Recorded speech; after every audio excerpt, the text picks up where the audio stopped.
Welcome again to Coastal Matters. This is a monthly program co-produced by the Nantucket Coastal Conservancy with Nantucket Community Television, Channel 18. I'm Charlie Walters. My guest today is Roberto Santamaria, who is the Health Director for the town of Nantucket. Welcome to the show, Roberto. Happy to be here, Charlie. Thank you. Let's start at the beginning. What are your duties exactly? Well, the health department duties are very vast. We monitor and evaluate all the food establishments, all the housing establishments, lodging that we have. We permit tobacco. We enforce tobacco regulations. We monitor vaccine rates. We monitor outbreaks and disease rates in the island and in our county here as well. And then on top of that, we look at a lot of the environmental health aspects like coastal waters, discharge, anything like that. We all do pay attention to all of this stuff. So the joke that we say a lot is, if police, fire, or DPW doesn't do it, we do. So some of your work here out in the field, so to speak, checking up on whatever regulation you happen to be checking up on that day, but a lot of it is looking at data in your office. Yes, there is a lot of data that we do. We monitor every septic system on the island, including the innovative alternative septic systems, which are a direct contributor to groundwater. And a lot of that is database-based. And then every single day I check what's called the Massachusetts Virtual Epidemiologic Network. We call it MAVEN, to monitor disease, illness and disease rates on the island as well. Let me take a detour here. Lyme disease, getting worse, getting better, not changing? Actually, this year was very low. This summer was very low. We had only about 167 cases. Still very high in comparison to the rest of the country, but in compared to last year's over 300, it's a huge drop. It's a huge drop. And how do you account for that? We had actually a very dry year. The drought was a major contributor to that. The ticks that come out, all tick-borne diseases, ticks tend to be more active after a rainfall. So it has to be both warm and wet for them to be mostly active. On years like this year where it was very dry, they're not really as active as people would expect. So are you saying that even though the number of reported Lyme disease cases were about halved in 2016, that doesn't mean there are fewer ticks necessarily. Exactly. It just means they're not up and around and causing problems. Exactly right. Exactly right. If we get a rainfall every week for next summer, those tick-borne diseases may be even at record highs. What if we get a really snowy winter, which I'm told we're supposed to get? Does that affect anything? Yes, it does. It actually may increase the numbers as the snow melts and as the temperatures get warmer. It'll saturate the ground with the water that they need. Even if it's a dry summer then, a dry summer following a wet winter, you would still expect to see tick problems? We would see a little bit higher activity in the early season. As everything dries out and as it gets hotter, they will lose some of their activity, but unfortunately the damage will have already been done. The activity that we're worried about isn't necessarily when just the tick gets onto the human being, but their activity in the spring months when they're getting attached to the mice and to the deer that are becoming more active, and that's where they actually get infected with these diseases. And then when they are active in the summer during the hiking, that's how they get onto human beings. Now you mentioned tobacco. Yes. What happens if somebody sells a pack of cigarettes to a 12-year-old? No, it's the state tobacco laws allow us to fine over $300 per incidence per day that they are in violation. If they get caught selling to a minor, the first time we are allowed to we can fine them or suspend them. And this is you, not the police department. This would be us on their permits, specifically, their permit to supply tobacco. It is us, and we are allowed to suspend them even on a first basis, and then we are actually able to revoke their permit to sell, depending on the egregious nature of the action. And that's your personal decision. It's not a higher up somewhere on Beacon Hill or anything. It could be our personal decision as the registered sanitarian doing the inspection. However, the owner is allowed to appeal to the Board of Health. If the Board of Health decides to overturn it, well, we'll live with that. But if the Board of Health decides to keep the suspension or revocation, then they are able to appeal to the Superior Court. But there's nothing higher than that in our case. So the Board of Health now is a independent body. We have 5 very good members, Dr. Malcolm McNabb as the chair, Stephen Visco as the vice chair, Helene Weld, James Cooper, and then Rick Atherton, who is the Board of Selectmen liaison.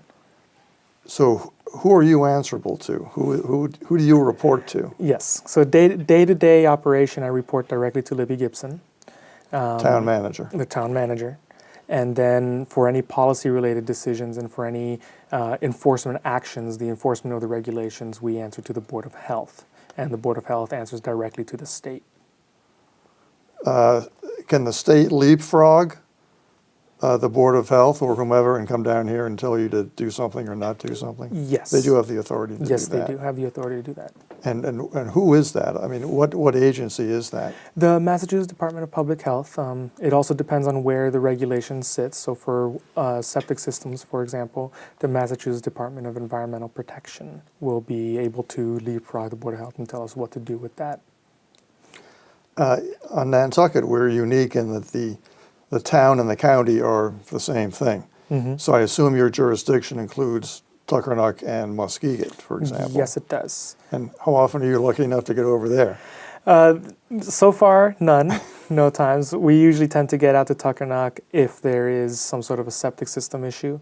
But other than that, we really don't end up out there. And when we do go out there, we have to enlist the services of our harbor master and borrow one of their boats and have her bring us over and back. So it's really interesting. Muskeget, there are an awful lot of seals over there, Yes. I am told. Does that become a public health issue for you? So far, it's not. It's not a public health issue right now because the currents really take care of a lot of the waste from there. There's an old adage in public health called the solution to pollution is dilution. Because of the issues and the currents out in Muskeget, we don't see a lot of the pollutants that they drop off there. But if they were to be inside the harbor, then we have a problem. Waste created by large masses of animals can actually destroy the life in a harbor. So far, it's not an issue for us. It does attract some shark activity, and I know it makes a few people nervous thanks to the movie from almost 40 years ago now, good old Jaws. But the chances of being attacked by a shark are very low. When the seals are ashore, Yes. what about the beaches? Yeah, they can definitely pollute the beaches. We haven't really been seeing a lot of that. It hasn't had much of an effect of any of our outer bank beaches, so none of the south side beaches, none of the upper beaches, because of the currents and the shifting of the water there. It can definitely pollute the beach itself. Nobody really enjoys being at a beach with waste on it. So we do recommend that people call in when they see whether the dead seals or the seal waste or things like that. They let us know whether it's the Board of Health, the Harbor Master, Natural Resources. As long as the town knows, we'll be able to respond. But we haven't been seeing many public health issues. Don't go near them. No. We don't recommend anyone pose for a selfie with a seal. Well, it's also a legal question, isn't it? Exactly. What do you do you can't go out there and clean it up, obviously. No, in some of the other towns that I've worked in, when the geese took care of some of our beaches, our bathing beaches in the ponds, we actually would have to go out and rake it Really? out. Here on the island, luckily that doesn't fall under the health department to do that. I honestly do not know who responds to the waste itself, but we do definitely need to know when it's there. Now, as I understand it, Muskeget is partly privately owned, partly town-owned. Mm-hmm. Does that make any difference to your responsibilities? Actually, yes and no. That's a multifaceted question. Yes, because we have to respond to all of the town-owned water. So the town owns the beaches. So when we go out there and we do own that water, the shoreline, So in the situations that we do respond out there, not necessarily the health department, but the town as a whole, we do have to respond to incidents and issues over on the beaches itself. If it's an issue of waste or animal waste in general or situations like that on the private land, unfortunately the town is not able to go onto the private property to clean anything up because of legal issues, trespassing issues, things like that. Even if you're invited to come on by the owner, would that make a difference? It's still a legal issue, because if something that happens, any damage that happens to the property or to any town property itself, we start working on liability problems there. Let me go with this for a minute. Now, out at Great Point, where the seals tend to hang out at certain times, Yes. I assume they're getting onto Fish and Wildlife land near the White House, the lighthouse. What happens then? You've got a federal agency who owns that property. We tend to coordinate pretty well because of the nature of us being on an island. We have to work together. In my experience, when the Coast Guard and the town have pretty good communication, you're right with the fish and wildlife issues. They tend to respond mostly to their own. If there's something there and we give them a call, they'll just respond. Vice versa as well. So we have this pretty good symbiotic relationship working out there. So, Is there a typical day in your life as health inspector? And if so, what sorts of things might we see you doing? So a typical day starts at 7:30 in the morning when we open the office. We go in, we check the emails and the voicemails that we've received over the weekend or the course of the night before. Then from there, we tend to prioritize our days. So we have in the summer seasons, we have 2 inspectors, the assistant director, and our office manager, as well as myself. So what we do is we tend to prioritize the work. So the 2 seasonal inspectors, Kathy Lefebvre and Hank Ross, they coordinate to see which restaurants they're going to inspect that day, what complaints they've received. Are they going to inspect housing issues? Are they have to respond to septic system issues? Artel and myself tend to coordinate a lot of Artel Crowley, the assistant director, we tend to coordinate the septic system reviews, all of the plan reviews for septic systems, a lot of the plan reviews for new restaurants that are opening, permitting issues. Ann Barrett, who is our office manager, really keeps this machine going. She coordinates all of the permits, all of our phone calls, all of the complaints. She tracks all of our inspections. She schedules them if we need to. And then a typical day for myself, once we coordinate and prioritize and do the work, the inspection work, so that we know where we're going to be, a lot of my day is also taken up with reviewing internal policies and standard operating procedures. Right now I'm currently working on a 5-year strategic plan for the office. I've recently tried to implement some of the Six Sigma efficiency work so that we can eliminate waste into the office. So I am working on doing some of that and implementing that into our office so that we can have a more efficient and effective office. Right now we're in budgeting season, so writing our new budgets and see how that will fit with the town's 5-year plan as well as with my office's 5-year plan. Having those 2 mesh is a full-time job by itself. Not to mention just the inspections and the other policy issues that we're working on as well.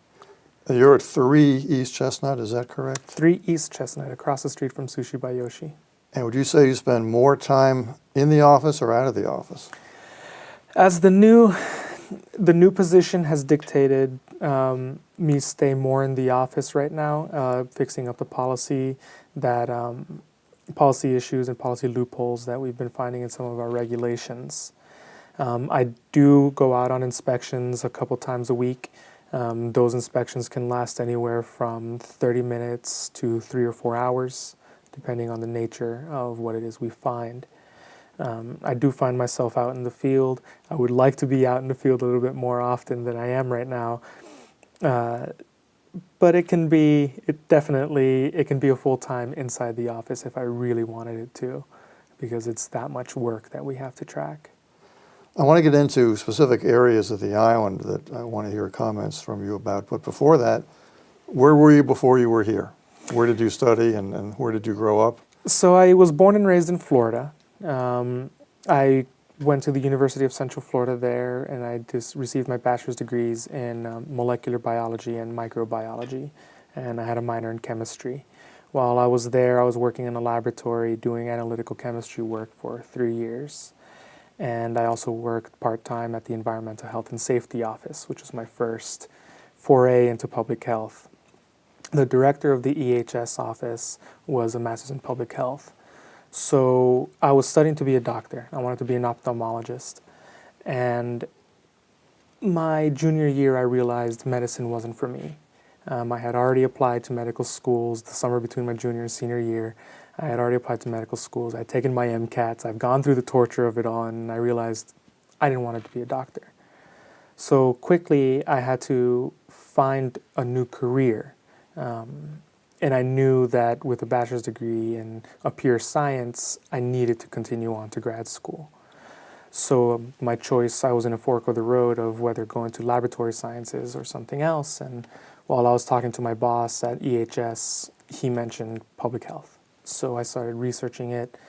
I liked it. I had already taken an epidemiology course. So I applied to Boston University, and I was accepted there, and I started there in 2009. And I did my master's in public health in epidemiology and biostatistics. And I graduated there in 2011. In the time that I was at BU, I started as an intern in the city of Everett, and Just north of Boston. just north of Boston. And my director there, Heidi Porter, she kept me on as an emergency preparedness coordinator. And I got really lucky. And in that March of 2011, she moved to the Bedford Department of Health. Bedford, Mass. Bedford, Massachusetts. And the mayor of the city of Everett came down, and he was trying to split up the work so that we can fill in the gaps at a time. And he looks at me and he goes, you're getting your master's in public health, correct? I said, yes. He goes, in what? I said, epidemiology and biostatistics. You're acting director till further notice. And he walked out. I had just turned 24 2 months earlier.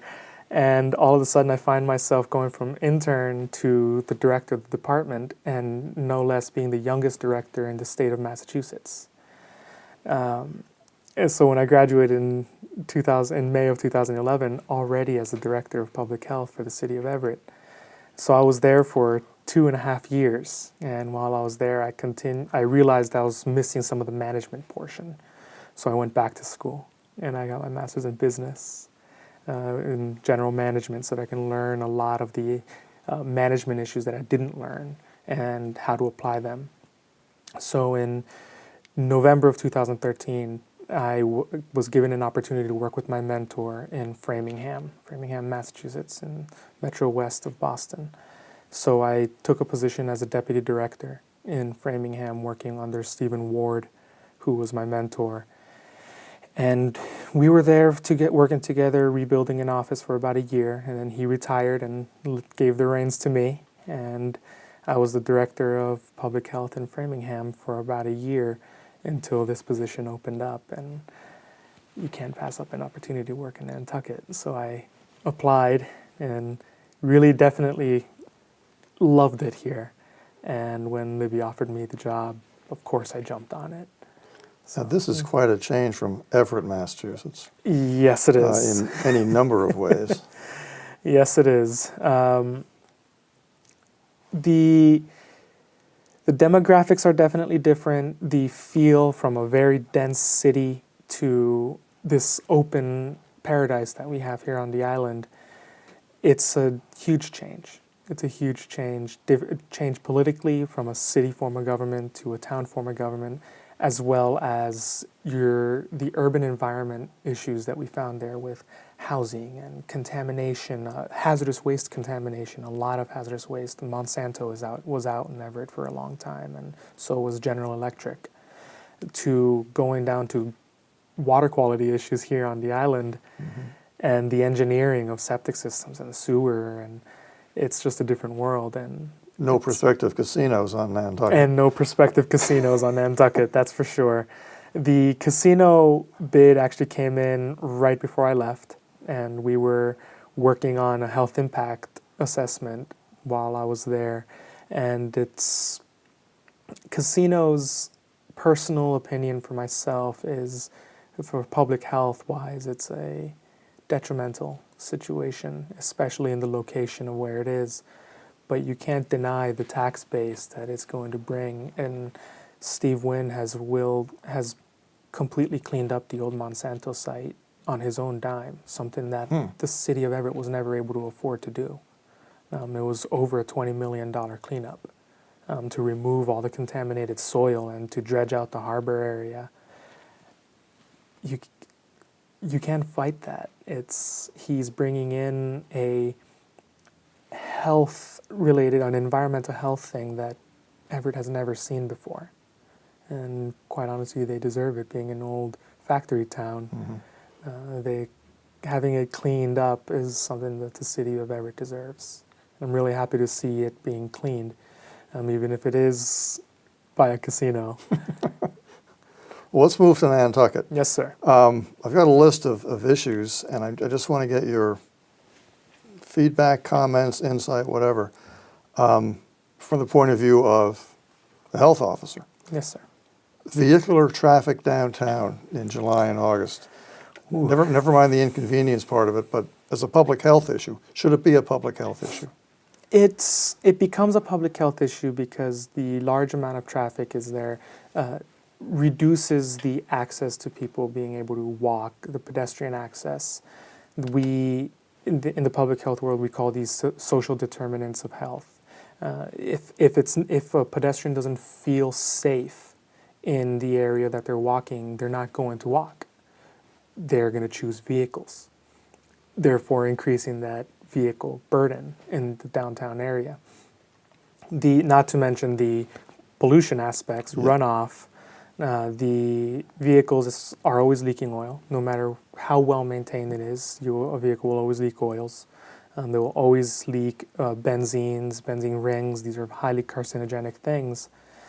And when we get a large rainfall, all of that runs right off into our storm drains. So from a public health aspect, purely environmental health portion, it is a detrimental part to burn so much fossil fuels as well as using that many vehicles. From a community health perspective, pedestrian access is more important than the convenience of being in a car, in my opinion. Well, how bad is the air pollution on a really busy traffic day in July or August? How bad is the pollution compared to a city? Well, we're not collecting data on that. It's a good point, actually. It's something that we might want to collect. But I would compare it to probably a small city. It reminds me a lot of my time in Everett. There's a lot of idling. There's a lot of vehicular traffic here. Everett was 48,000 people, 47,000 people. But surrounded by other communities that are that size or larger. Yes, absolutely. Absolutely. But with Nantucket, we're looking at, in the summer, close to 60,000 people here, all of them in idling vehicles. I would say more than that. Maybe more than that, yes, especially on the heavier days. Yes. We plan a lot emergency-wise for 100,000 people. Really? Yes. I didn't know that. Mm-hmm. We have to plan for around 100,000 as far as the health goes when we do our what we call our strategic national stockpile drills, for in case there's ever some sort of a outbreak, how we can dispense vaccines or things like that. We calculate for 100,000 people. Now, flooding in the downtown area over the last 25 or 30 years has become a more frequent event. Mm-hmm. I think back in the 80s or 90s, someone remarked that we'd had 2 or 3 500-year storms within about 5 or 6 years. Brand Point will flood. Mm-hmm. The Strip area near Steamboat Wharf will flood, sometimes by the Stop and Shop parking lot, et cetera, et cetera. From a public health standpoint, is that a problem to have frequent flooding from the harbor? Yes. What the a lot of people don't realize is that we have a lot of salt marsh mosquitoes here, and mosquito-borne diseases are all over the news right now. Zika is one of them. Luckily we don't have the mosquito that carries Zika here on the island. Would it surprise you if it got here? It would actually surprise me because the Aedes aegypti mosquito is located in more tropical areas. Okay. So right now it is still narrowed down to the south of the United States. Can we get an imported case or a few imported mosquitoes? Yes, but they won't necessarily proliferate up here. Mm-hmm. But we do have West Nile virus, and we do have Eastern equine encephalitis, and those are carried by the mosquitoes we do have on the island. So when we have flooding in the salt marshes and in the catch basins and things like that, and then the water starts standing there, it only takes 24 to 48 hours for a mosquito to lay eggs and for them to start hatching and swarming. And we start getting mosquito-borne issues. Do we get harbor pollutants that stay in place further away from the shore even when the water goes back, recedes? Luckily, the island has mostly sand, especially in the filled areas in town, so it drains pretty quickly. The persistent chemical pollutants, certain chemicals like chlorines and aldehydes and stuff, of course, will stay in the area. Luckily, a lot of them break down with UV light, so as the sun is pounding down on it, these chemicals start to break down. The byproducts of these chemicals do run back off into these areas. So we do see some persistent chemical pollutants. Luckily, DPW is very good at keeping track of all our catch basins and vacuuming them out after these major flood events to make sure that it's running properly and that they don't persist in our land here. Is alternative energy in your purview at all for any reason? It's not in our purview as far as enforcement goes, but it is definitely part of the community health aspects of what we look at. Alternative energy, it's huge. It's a huge factor in health. When you burn fossil fuels, you're creating a lot of particulate matters. It's aside from the CO2 and greenhouse gases and global warming issues that people are bringing up, you also are breathing in particulate matter. When you combust anything, if it's a pure hydrocarbon, it'll break down into CO2 and water, but you're never burning pure hydrocarbons. So you're getting a lot of these, basically you're breathing in ash. So the more fossil fuels you use, the higher carcinogenic rates you see. Alternative energy is a major portion in bringing these long-term chronic diseases, chronic illnesses down. So we fully endorse alternative energy. We're taping this show in early October, which means it's just before the special town meeting. Yes. And odds are that the overwhelming majority of people will not have seen this show until after town meeting. Keeping all that in mind, is there anything you want to say about the Matticat Sewer Project, which will have been voted on by the time we go on the air? Well, hopefully the island will have paid attention to the facts of our water issues here, our water quality issues in Matticat, and voted yes on Article 2. Sewering Matticat is a very important thing to do. Since the 1990s, the Horsley, Witten, and Hegeman reports that we received in 1990 specifically said, under their current zoning, the zoning from 26 years ago, if we were to build it all out, we need to bring sewer and town water into Matticat because the groundwater is too high there and the contamination will be too much. And that's 26-year-old zoning. The zoning has changed since then, and it's become more dense. So in essence, we've created the situation that we're in. So I'm seeing well water reports in Matticat that have high nitrate levels. Nitrates are directly associated with septic systems. And these are people's drinking water. Their drinking water is coming out of the ground with septic system effluent in it. And it still meets the Massachusetts Drinking Water Act and the federal EPA's Drinking Water Act, but when you really think about it, do you really want to be drinking septic system effluent? And then a lot of questions are being brought up about brackish water coming up. The positive pressure from the septic systems is keeping the brackish water down. Well, with sea level rising, it's going to happen, whether we sewer it or not. There will always, the wells are going to start failing in Mattakit due to saltwater intrusion. Unless the world as a whole stops this global warming issue and sea level rise, all the wells are going to start failing within our generation. Let's stick with water, but from a different angle. Keeping the harbor, Nantucket Harbor, clean is obviously a priority for everyone. Mattakit Harbor, same thing. But I'm wondering about water quality issues around Nantucket that don't involve those two harbors. Say the north side of Cove 2 or Tom Never's Head or whatever it happens to be. I assume it's something you keep an eye on, but obviously you don't have to watch over it as carefully as the other areas. We don't have to watch over it as carefully as the two estuaries right now, but they are definitely next on the list. We do have to pay attention to these areas. We've been enforcing our fertilizer regulation a little bit heavier this year.